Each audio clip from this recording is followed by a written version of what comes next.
Welcome back. I hope you're enjoying the one and only Ivan. We're going to start today with page 21, The Loneliest Gorilla in the World. When the Big Top Mall was first built, it smelled of new paint and fresh hay, and humans came to visit from morning till night. They drifted past my domain like logs on a lazy river. Lately, a day might go by without a single visitor. Max says he's worried. He says, I'm not cute anymore.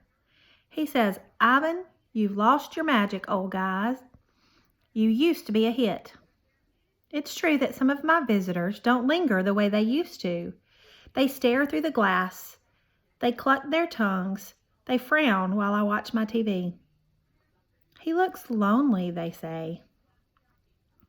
Not long ago, a little boy stood before my glass, tears streaming down his smooth red cheeks. He must be the loneliest gorilla in the world, he said, clutching his mother's hand.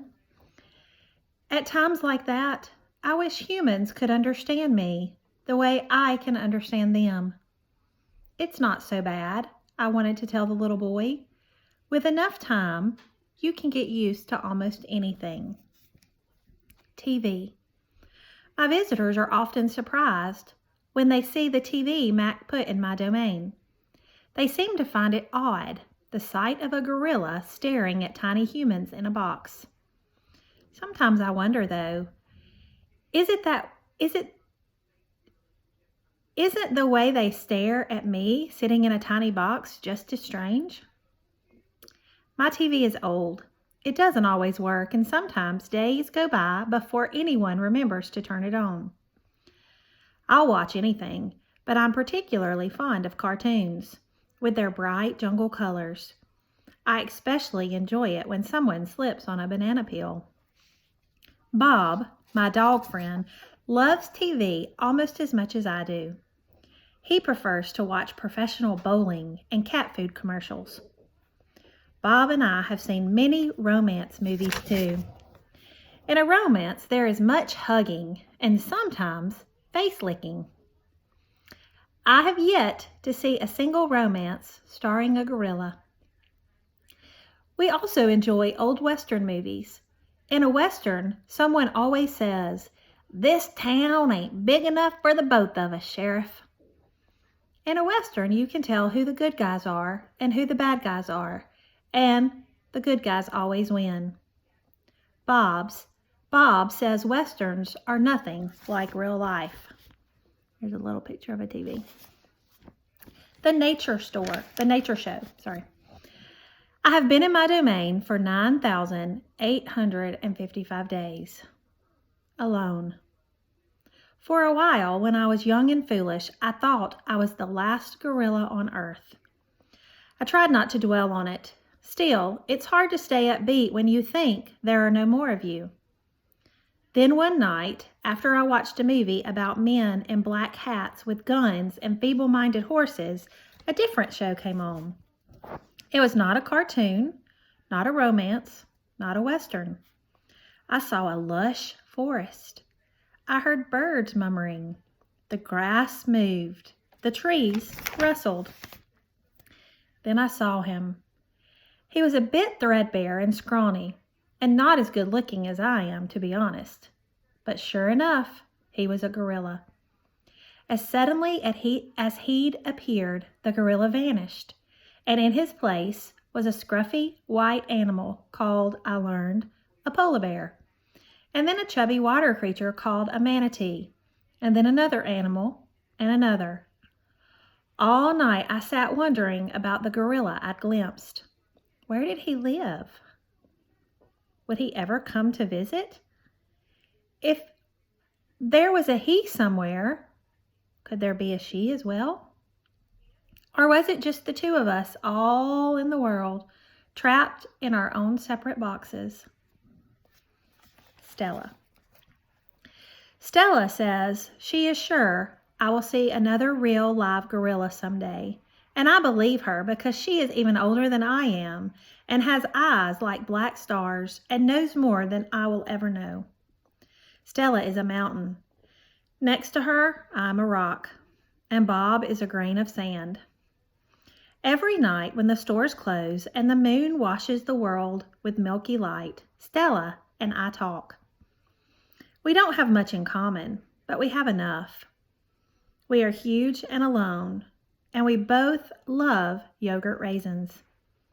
Sometimes Stella tells stories of her childhood, of leafy canopies hidden by mist, and the busy songs of flowering water.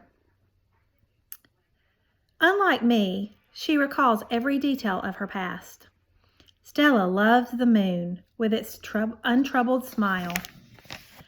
I love the feel of the sun on my belly. She says, "It is quite a belly, my friend," and I say, "Thank you, so is yours." We talk, but not too much. Elephants, like gorillas, don't waste words. Stella used to perform in a large and famous circus, and she still does some of the tricks for our show. During one stunt, Stella stands on her hind legs while Snickers jumps on her head. It's hard to stand on your hind legs when you weigh more than 40 men. If you are a circus elephant and you stand on your hind legs while a dog jumps on your head, you get a treat. If you do not, the claw stick comes swinging.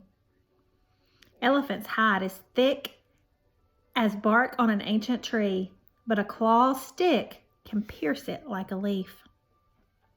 Once Stella saw a trainer hit a bull elephant with a claw stick. A bull is like a silverback, noble, contained, calm like a cobra is calm. When the claw stick caught the bull's flesh, it tossed the trainer into the air with its tusk. The man flew, Stella said, like an ugly bird. She never saw the bull again. There's a picture of Stella.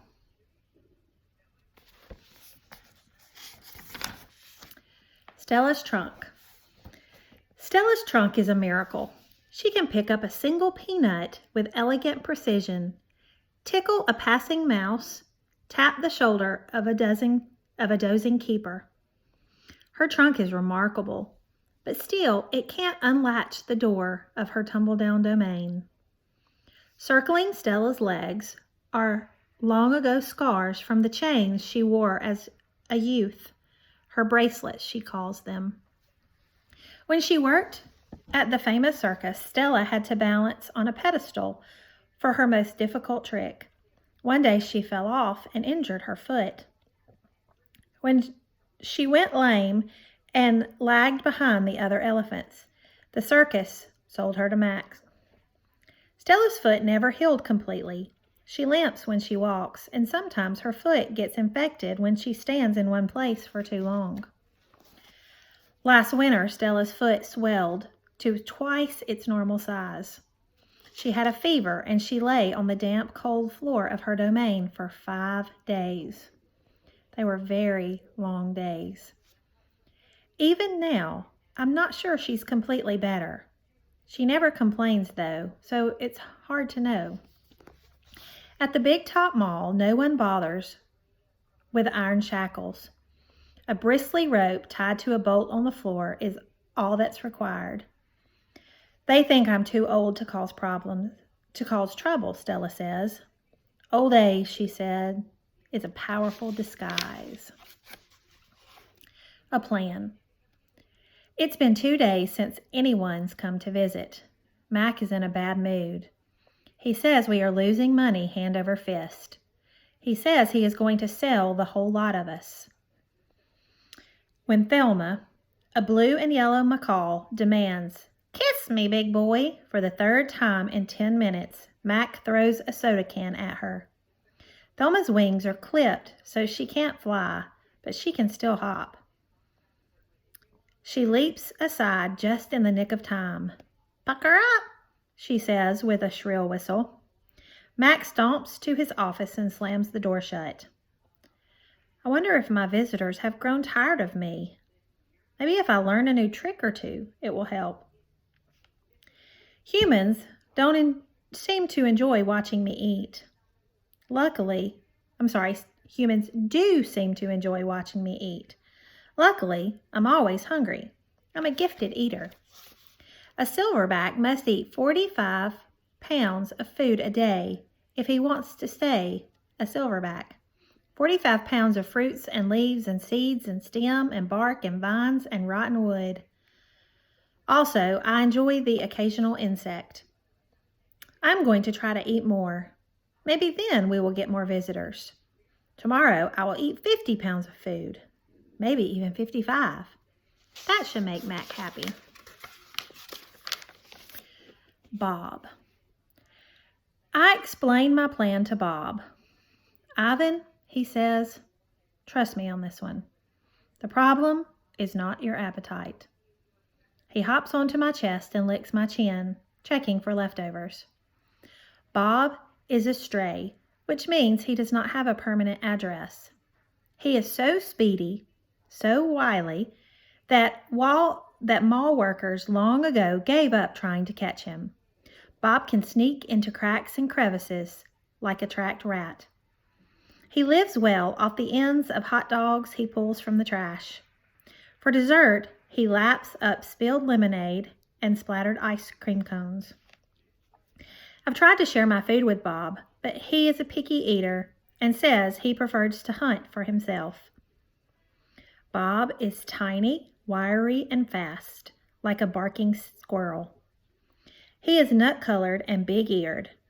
His tail moves like weeds in the wind, spiraling, dancing. Bob's tail makes me dizzy and confused.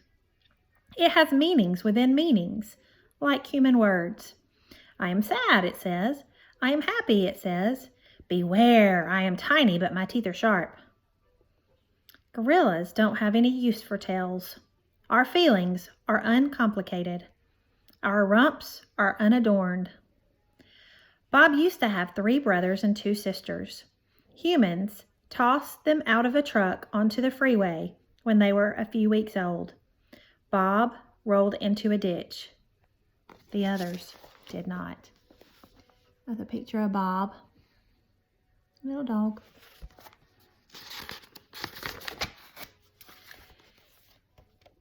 His first night on the highway, Bob slept in the icy mud of the ditch. When he woke, he was so cold that his legs could not bend for an hour. The next night, Bob slept under some dirty hay near the Big Top Mall garbage bins. The following night, Bob found the spot in the corner of my domain where the glass is broken. I dreamed that I'd eaten a furry donut, and when I woke in the dark, I discovered a tiny puppy snoring on top of my belly. It had been long since I'd felt the comfort of another's warmth that I wasn't sure what to do. Not that I hadn't had visitors. Mac had been in my domain, of course, and many other keepers. I'd seen my share of rats zip past, and occasional wayward sparrow had fluttered in through the hole in my ceiling. But they never stayed long. I didn't move all night for fear of waking Bob. Wild. Once I asked Bob why he didn't want a home. Humans, I'd noticed, seemed to be irrationally fond of dogs, and I could see why a puppy would be easier to cuddle with than, say, a gorilla. Everywhere is my home, Bob answered. I am a wild beast, my friend, untamed and undaunted. I told Bob he could work in the shows like Snickers, the poodle who rides Stella. Bob said Snickers sleeps on a pink pillow in Mac's office. He said she eats foul-smelling meat from a can. He made a face. His lips curled, revealing tiny needles of teeth. Poodles, he said, are parasites. Picasso. Mac gives me a fresh crayon, a yellow one, and 10 pieces of paper. Time to earn your keep, Picasso, he mutters. I wonder who this Picasso is. Does he have a tire swing like me? Does he ever eat his crayons? I know I have lost my magic, so I try my very best. I clutch the crayon and think. I scan my domain. What is yellow? A banana. I draw a banana. The paper tears, but only a little. I lean back and Mac picks up the drawing. Another day, another scribble, he says. 1 down, 9 to go. What else is yellow, I wonder, scanning my domain. I draw another banana. And then I draw 8 more. 3 visitors. 3 visitors are here. A woman, a boy, a girl. I strut across my domain for them. I dangle from my tire swing. I eat 3 banana peels in a row. The boy spits at my window. The girl throws a handful of pebbles. Sometimes I'm glad the glass is there. So that's all for today. And then I will send your parents the questions and we'll be back tomorrow. Hope you're enjoying it.